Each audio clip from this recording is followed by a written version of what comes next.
好来，乡亲啊，继续来看这个台中港发生着重大的公安的意外。早起的9:40分，挖进31号码头的中营海运的货柜场，这个吊船在吊滚啊霸动的大梁的时阵，唔知安怎滴落去，为码头甲陷落去，陷到一个工人当场就无呼吸心跳，紧急送病院，也是救无转来，亡生了。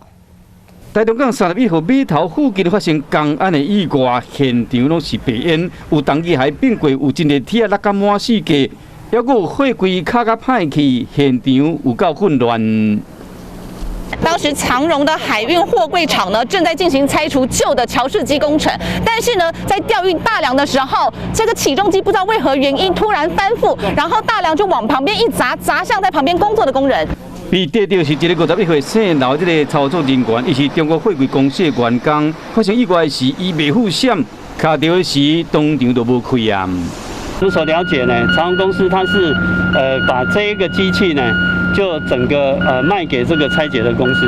那这家公司绿盟公司呢，它已经算是老经验的一个公司了。 台中港务分公司已经派人去调查，发现讲，这个卡落是一组旧式的旧设计的大梁。当时中营海运的货柜场咧进行拆除作业，旧设计要先切断，再由吊车来吊走。要不伫吊大梁的时，唔知是安怎，有几啊霸动的大梁落落地面，造成一死一轻伤。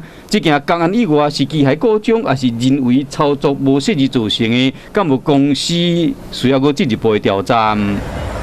好来，乡亲。